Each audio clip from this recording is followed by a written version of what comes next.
Intelligence with Dr. Jo Maddocks.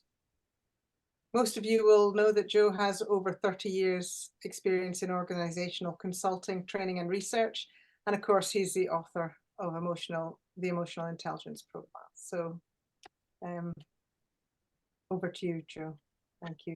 Thank you. Thank you, Isabel. And thank you, everybody, for joining my session. Yeah, it's a pleasure to be part of the BAPT conference. It's been a long time for me. I was just talking to my ex-colleague, John Cooper, recently, and he said, say hello to everybody who knows him. So that's John Cooper passing his best wishes to you all.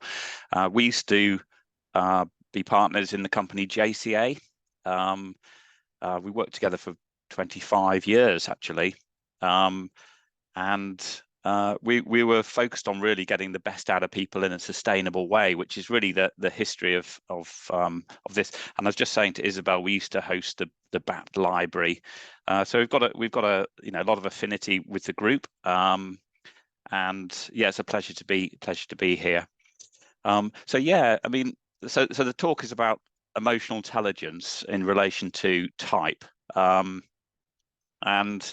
I see a very close association between the two areas. Sometimes I'm surprised more work hasn't been done in this area. I know the likes of Roger Pearman have written a booklet to use both models together, but I'm not sure there's many questionnaires that combine them in terms of interpretation. And as has been said at different times in the conferences, these different approaches shine a different light, if you like, a different lens on personality. So you might be looking at personality at different levels, whether it's attitude, motivation, behavior. And I think the emotional intelligence aspect is very much focusing on the emotional and social aspects of the individual and personality.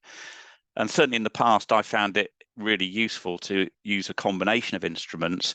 And my preference for products has been around sort of a multi-trait instrument. I was trained in 16PF, and I really like that model, combined with type, Myers-Briggs.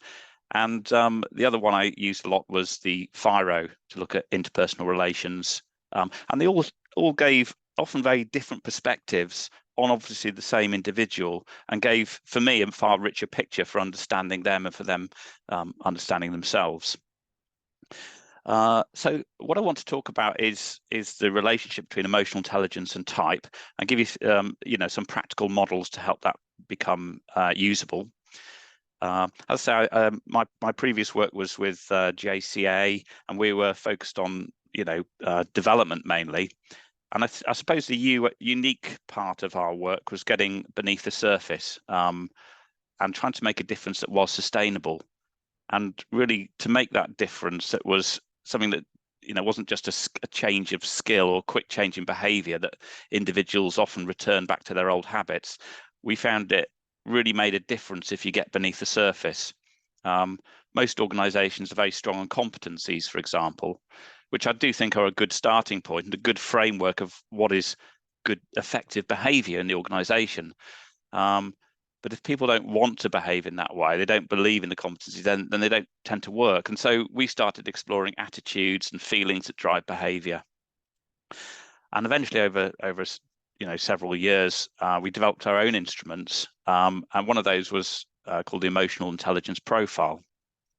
And this came about from working with young people originally, and we're looking at why individuals, teenagers in particular, dropped out of apprenticeships and didn't stick with them. And we found it wasn't so much about trying to change their behavior, but changing their mindset that made the most difference. And as a result of that, we developed something called MAPS, which stands for motivation, ambition, adaptability, and perseverance. And S was for self-esteem. And those factors, or those real attitudes, were what we focused on shifting, if you like. And we got some really strong, good results. And this was back in the early 90s. And at the time, there's a lot of new neuroscience coming through around attitude change, habit change, and then the likes of Dan Goleman writing his book on emotional intelligence. And it kind of fitted. I met a chap called Tim Sparrow, who's a psychotherapist. And I suppose between us, I was more the behaviour measurement expert, and he was the expert on emotions, and we developed this model around emotional intelligence. Can I just interrupt, Joe? Yeah. Are you sharing slides yet? I'm only on the first slide. Is that still, can people see it? Not showing yet. If you could share screen again. I thought you're all looking at the same thing as I was, but you've been staring at me. Let me just try and change that. Share screen. Everyone see it now?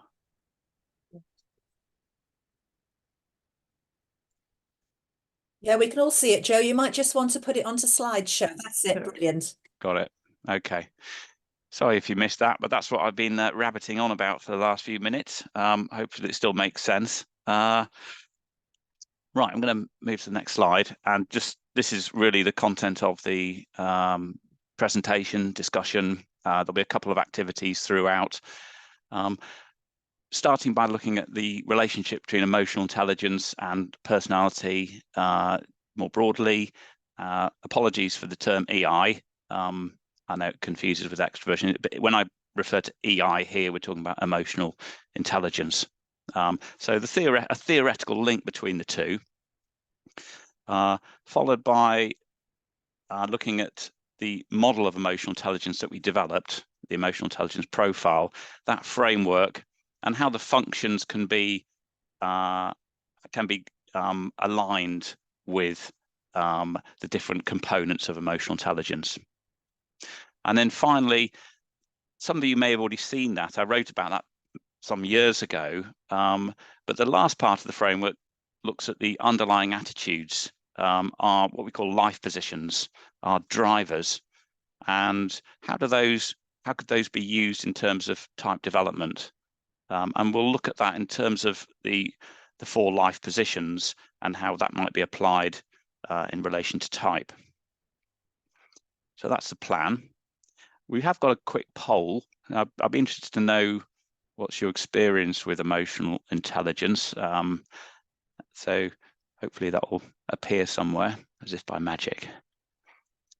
What's your knowledge and experience with emotional intelligence? So if you're using it frequently, maybe you coach around it, maybe you've been trained in an EI questionnaire, and pretty much everyone's come across the term, I imagine, but not much would indicate. You may have seen the odd book, you may have read a little bit about it, but you're not practicing much with it at all.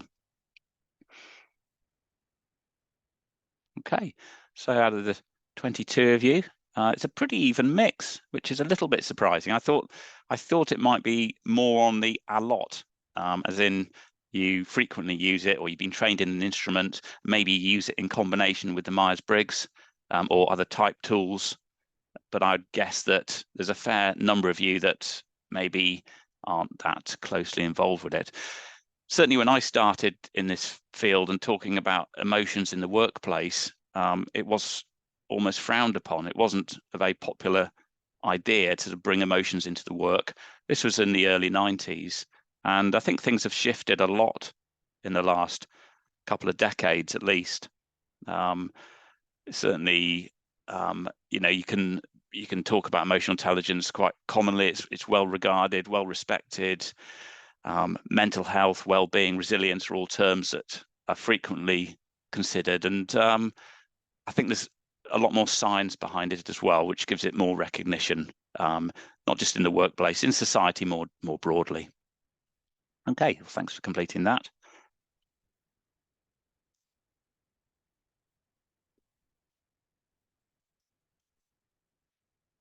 There we go.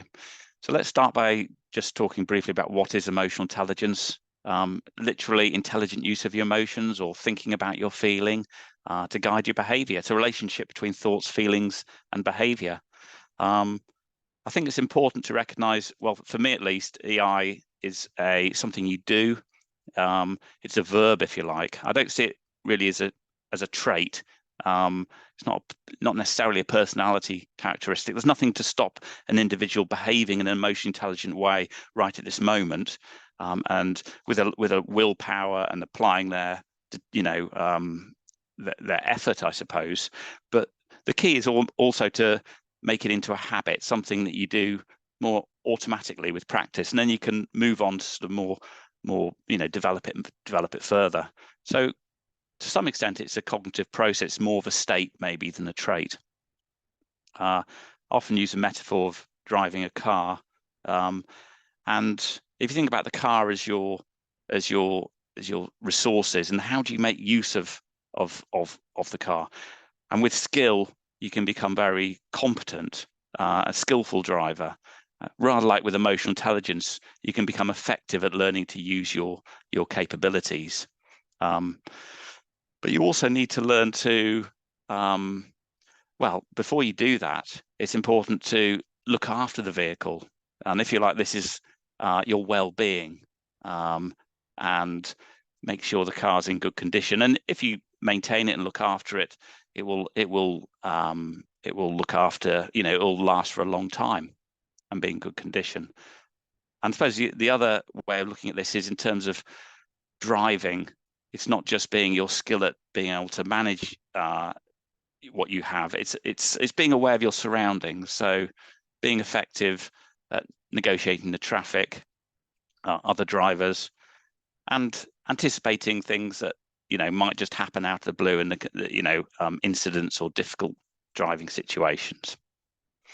So emotional intelligence is also the glue or the missing link that turns individual personality into effective performance. So I often describe EI as managing your resources or managing your personality. And I think that works quite well when you think about it in terms of type. As an introverted personality preference, I have to manage my energy levels, if you like, particularly doing things like this in presentation, but doesn't stop me being able to do it. And largely that's not so much changing my personality, but it's making best use of my emotional resources, being aware of myself, and managing my own emotions and behavior. So for me, emotional intelligence is a large part of being able to make best use of what you have, of yourself. And you could extend that outside of just, if you think about personality more broadly, it's also about managing your cognitive resources, if you like, your intelligence. My IQ's probably measures around average, and yet sometimes when I'm feeling really anxious, it can plummet. I can't think clearly, see the wood from the trees, work things out, and that's a well-known factor of how the brain works. Under pressure, we're less able to think clearly. Well, if you can manage your emotional state, then it helps us to be not necessarily change our cognitive intelligence, but change how we make use of it, how we manage it, so we're better able to make clear thinking decisions and act effectively. So combining personality plus emotional intelligence, whether that's using two different instruments, a personality tool and an emotional intelligence instrument, there is evidence that that's going to lead to additional incremental validity in terms of predicting performance.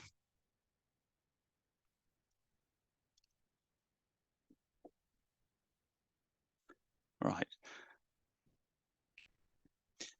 So we could extend this out a little bit further, and think about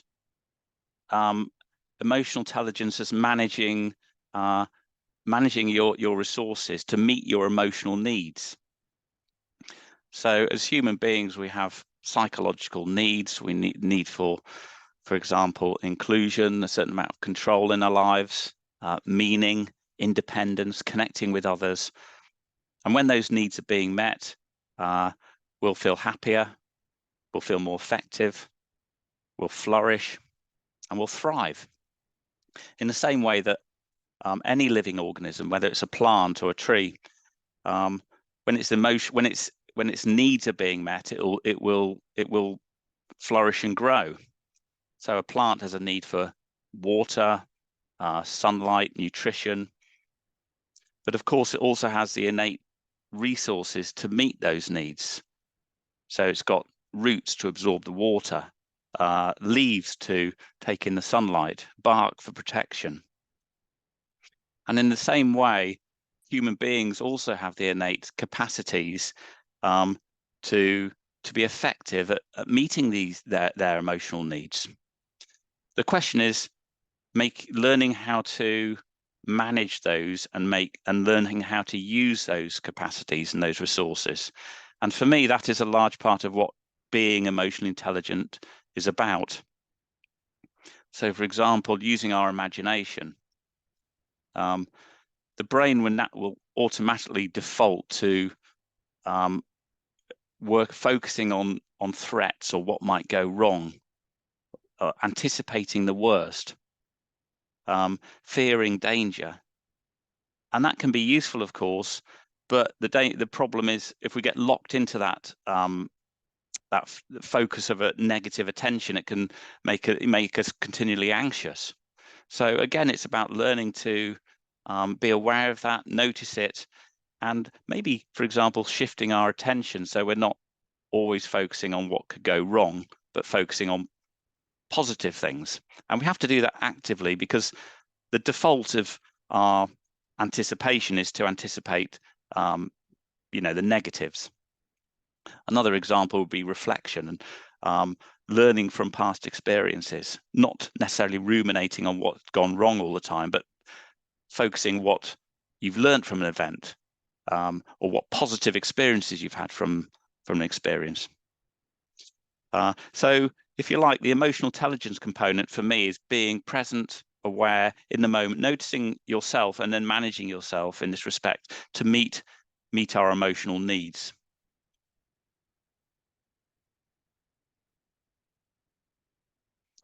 So this is the framework of emotional intelligence that we developed some time ago, and you'll see that there are different parts to emotional intelligence, if you like. I'm not a great fan of reducing it to a single sort of EQ score, a single figure. I think EI is multifaceted, and you'll find that people will be strong in some areas, less strong in others. And the great thing for me about emotional intelligence is that the different parts of it are developable, perhaps more so than some personality traits, which tend to be relatively fixed. So in this model, you can see that you have two streams as what's going on for me, which is myself, and then my relationships, which is the right-hand column. And there are different levels to it. So rather like peeling off layers of an onion, what you might see is the individual's behavior, but this is driven very much by their feelings, and underneath feelings are triggered often automatically by our underlying self-concept or our attitudes. So if you had, for example, feelings of low self-regard, then one way of avoiding those unpleasant feelings might be not to be too aware of ourselves, so these painful feelings. And then it becomes more difficult to manage our behavior because we're less aware of what's going on for us. If you were to take the example of dealing with conflict, so that's a behavior that may be reflecting all of these different areas. So if we're not very assertive and we're behaving in a passive manner, it might be because underlying it is a low self-esteem, low self-regard. And we may not be managing our feelings of anger particularly, which is the self-management part. And of course, if we're not managing our feelings of frustration, anger, that's going to impact on our relationships. So there's a connection between all of these areas, and it tends to stem from the bottom left-hand corner and go upwards and across to the right.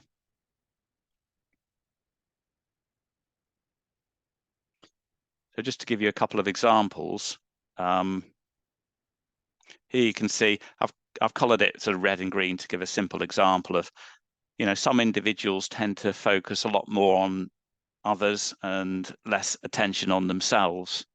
So they may be very effective at building relationships, being attentive to others, and focusing on and have value towards other people.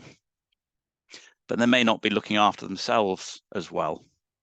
So managing their own lives as effectively. I tend to find this often in the sort of more helping professions, where individuals tend to be oriented towards others, but less attentive to their own needs. The risk here, of course, would be that it's not really sustainable, because you can see that the arrows also tend to move from the left to the right. So if you're not looking after yourself, then it can lead to exhaustion, tiredness, burnout, and then you're not really in a position to help others. So yeah, that could be unsustainable. And another example here, this is one we often get into the coaching context, where people of a certain age, more mature, experienced, are maybe very effective in what they're doing, highly competent. And you might look at their situation and say, well, everything's going very well. They're performing well, their personal life, their work life. And yet underneath the surface, there's a sense of sort of doing what you always did, carrying on in the same way, but not really checking in with yourself to say, is this still what I want? So as people change, their wants change, their needs change, and we need to sometimes pay attention to that and change with it. So it's a cycle, if you like. So actually going back, checking in with yourself. Is this still where I'm at? Is this still the way I want to live my life? How are my relationships the way I'd like them to be? And then changing our behavior accordingly. Because sooner or later, it will lead to a sense of unease or dissatisfaction at a deeper level, in terms of our self-worth, our valuing others. We may become more irritable, unhappy, and that's going to, as you can see, the arrows go from the bottom upwards. That's going to start interfering, if you like, and negatively affecting our self-awareness or awareness of others and our behavior. So this is the framework. And before I show the links between that and the type functions, I'd like you just to spend, let's see how we're doing on time, spend 6 minutes in groups, and I'd like you to think about what's your where do you see in terms of this model your stronger areas. So where are your relative strengths in these 6 components of emotional intelligence? If you wanted to go further and you had time, you could actually give yourself a sort of color coding, a simple way of looking at these and say red, amber, green. So we'll split into groups of 3 or 4, Isabel, if that's okay. And we'll give you 6 minutes for this activity. Hey, welcome back. Welcome back. Hopefully you managed to relate to the model, and you could identify maybe your strength areas and your development areas possibly within this framework. Because the next step is to, if I can, take you to the mapping process. And perhaps you've already identified this, but there are obvious parallels here between the left column, which is focusing on yourself, introversion, and focusing externally, outwardly, extroversion on the right.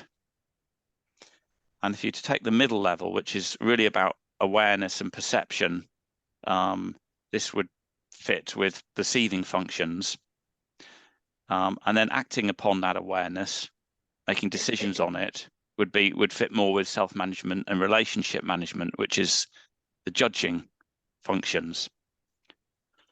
So if we follow that model through, and I'm going to use my own personality type mapped onto this. So ISTP, dominant introverted thinking, is introverted, so it follows in the left column, and it's a judging function. So I've placed it alongside self-management, where it might fit most typically most naturally, if you like. They're not the same thing, obviously, but the question then is there a relationship between the person's dominant function and the characteristics and emotional intelligent behaviors reflected in self-management? Well, for me, I probably have strengths in areas such as resilience, focusing on my goals, motivating myself, sense of personal inner power, and that's how I describe my emotional intelligence in terms of self-management. My auxiliary, I just draw the arrows, is placed. It's an extroverted function, and it's sensing. So extroverted in the right column, perceiving in the bottom in the middle row here. So it relates to awareness of others. So for me, that kind of fits in that my other awareness is I'm pretty good at observing my surroundings, being aware of other people in that aspect of awareness of others. In terms of my tertiary, introverted intuition, that would fit within the self-awareness box. Yeah, this is where I become a bit unstuck, is maybe joining the dots, sort of creative intuition. But I would say my self-awareness is stronger when it comes to the sort of bodily sense of awareness, physical sense of self-awareness. And finally, in terms of an inferior, my inferior function, extroverted feeling, according to this model, that would land in the relationship management area, which is, yeah, I can see where I have struggles here. In terms of the emotional intelligence questionnaire, there are scales like connecting with others, emotional expression, over independence. I can see these being clear development areas for me personally. And so that, you know, there's a certain amount of fit and, you know, sense to that interpretation. I'd just like to give you one more example with my ex-colleague John Cooper, because we worked together for 25 years, and we, you know, the company we set up was successful. We ended up with 40 employees, but I'd say it was John was the driver behind that. And we complemented each other. He was ENFP, I was ISTP. Our P made us very adaptable. It was also our Achilles heel. We were less good at the sort of directive leadership side of it, and became a bit unstuck in sort of managing other people and getting people to do what we wanted sometimes. But we had our definite complements. So as you can see here, I've mapped the ENFP preferences to this framework.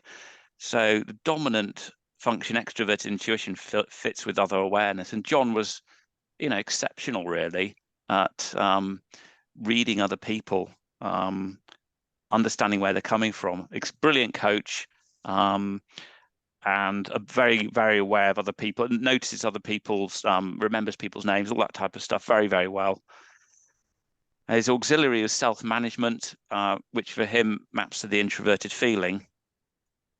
And John was a passionate person, values-driven, and really the company is driven around humanistic development, and that was really very much associated with I'd say his introverted feeling. And then to his tertiary extroverted thinking, again, John came a little bit unstuck here. Obviously, very ENFP, exceptionally strong at relationships, and I would say that I said I was sharing this, and he's happy for me to do so. Exceptionally strong at relationship management, and giving people a vision. I think where John let himself down was very much in consistency with people. This wasn't his strongest point, giving clear clarity and consistent direction. And finally, self-awareness, introverted censoring is John's inferior function. And one pattern John very much had was he would overwork himself and become unwell, and then take a couple of weeks feeling unwell. So actually present awareness and physical awareness of stress and bodily needs was one of his challenges. But overall, you know, we were very compatible in the way we created the business. So you might just have a think about your own preferences and how those would map onto here. You could think, first of all, what's your dominant? Does it fit within one of these the quadrant it would be placed according to the model? And what are the benefits of that? So you could use your emotional intelligence as a way of informing perhaps aspects of your type, but take a deeper dive into aspects of emotional intelligence around your dominant, and then go into the development areas perhaps around your tertiary and inferior functions. So the EIP questionnaire that this informs has 16 different facets to it that are arranged within this model. So you can take a closer look at some of those dimensions and then combine that with your personality type to give a more, I find, a richer interpretation and understanding of what's going on very often. And they complement each other very well. Sometimes people want to know, well, where does this come from? Where do my emotional intelligence scales score low or high? And type provides a very useful organizing model to make sense sometimes of the different scale scores you're getting on the different 16 areas. And particularly for people who are already type users, a lot of people already understand that model. They like it. They like that model of personality. And making the links between this and another one makes it much more accessible and useful to them because they can already make that jump more rapidly. I'm just going to move on because this is the new bit. There's a paper on that previous stuff, which it goes back to 2006 actually, which you can read a lot more detail on it if you'd like to. The new piece is, what do we do with the attitudes level of the framework? And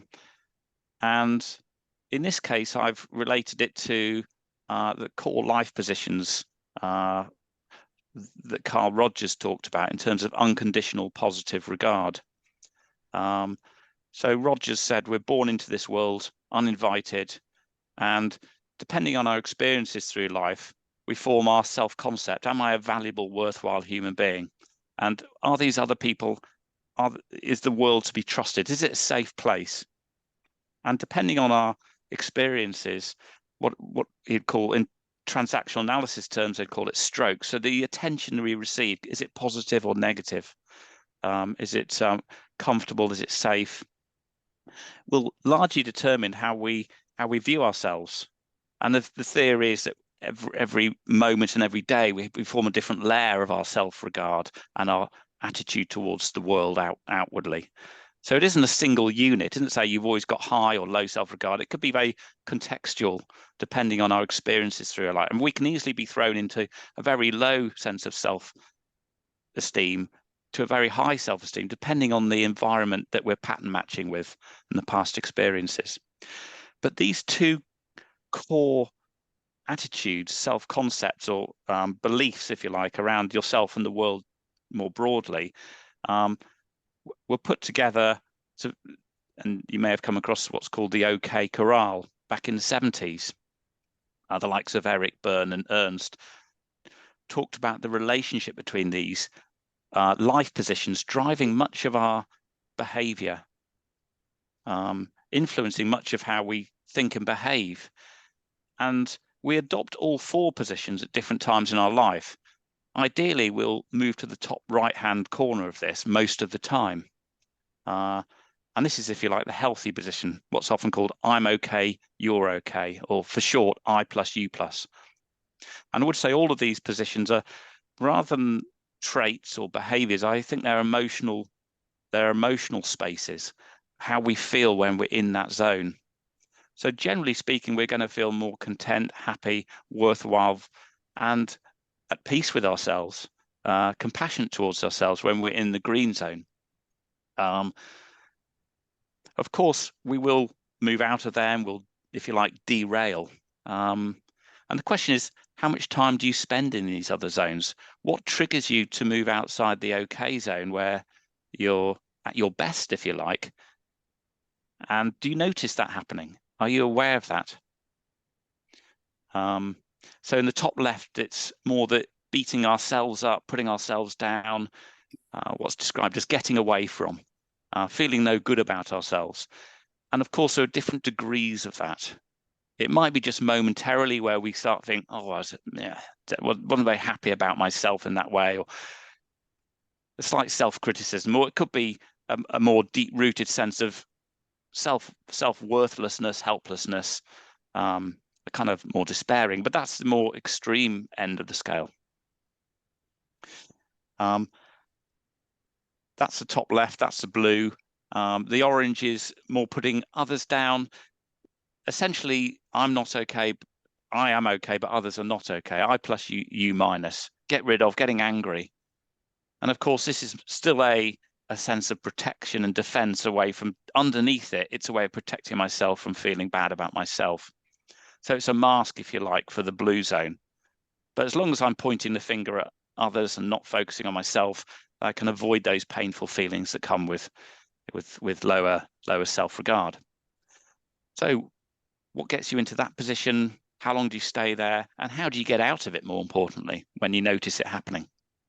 It could be fleeting, it could be more enduring. Sometimes people default to these positions as a habit. It's something they go to very readily. Other times it's just, more unusual for them. Of course, it could be a sort of, the red zone where it's, I don't feel good about myself. The world is a bad place. I'm getting nowhere. I'm feeling a sense of hopelessness and despair, and why bother?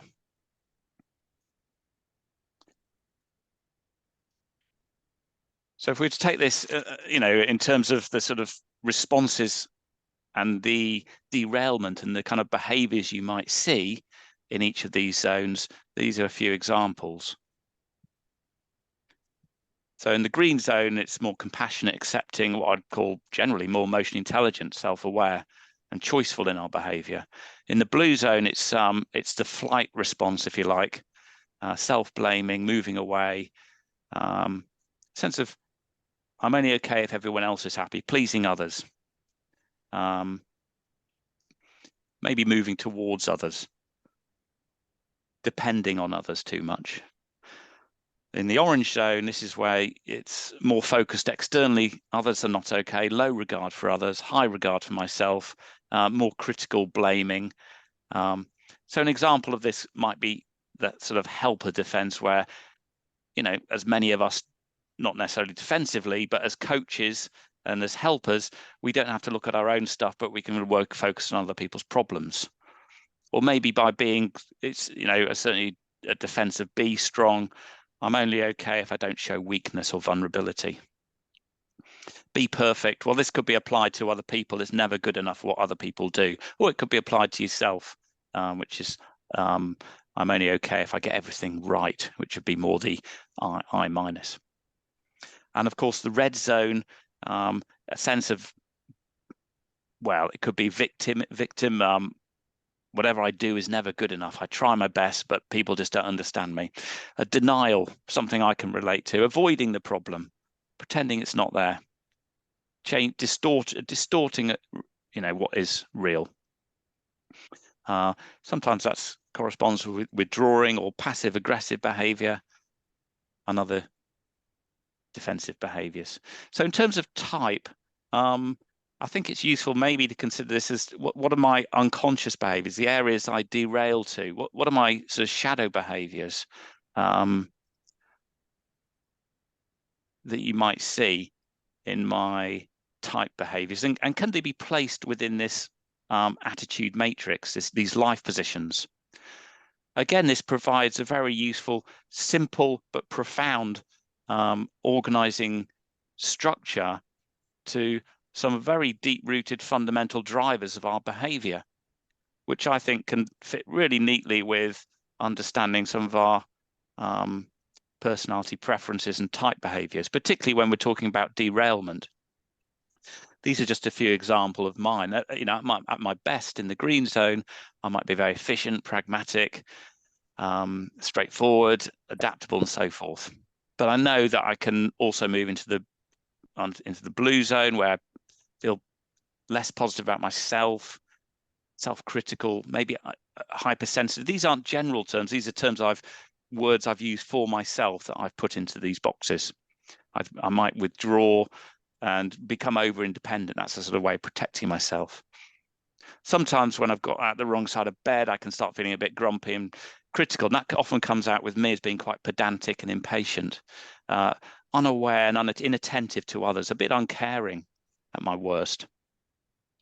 You know, at the more sort of sulky side, the free side, if you like, I sort of kind of giving up. Why do I bother? There's a sort of sense of being overwhelmed, very detached, not communicating, over emotional or totally unemotional, one or the other. So what I'd like you to do, I'm just having a quick look at the time. I think we've got a few minutes really just to play with this, and going back into your rooms, have a discussion about this framework in relation to your own type. What words, what descriptors might explain your behaviors in any of those zones? You hopefully managed to relate to the life position model, and you found it useful. I understand that this is really not long enough to explore, but really this is a taster to give you the opportunity to go away and consider using this approach as a practical tool, really.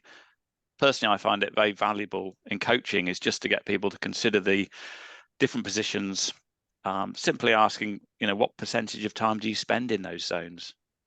What causes you to go into this particular zone? Once they understand what that zone relates to at a sort of more fundamental level. And then the question is, what do you do about it? Do you know what gets you back? Because most people spend most of the time in the green zone, but we pay more attention to the times we're not there.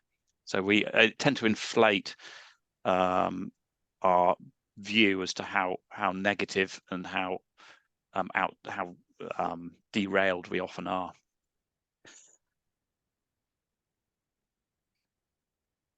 Okay, so I'm just going to summarize what we've covered, and then I'll remain here for questions. I know we've run out of time, but I'm happy to carry on chatting. So emotional intelligence is how we manage our innate resources, really to get to be both personally and interpersonally effective in order to meet our emotional needs. So that's how I see emotional intelligence. It's very much a verb, it's a doing thing, and it's something that we can develop.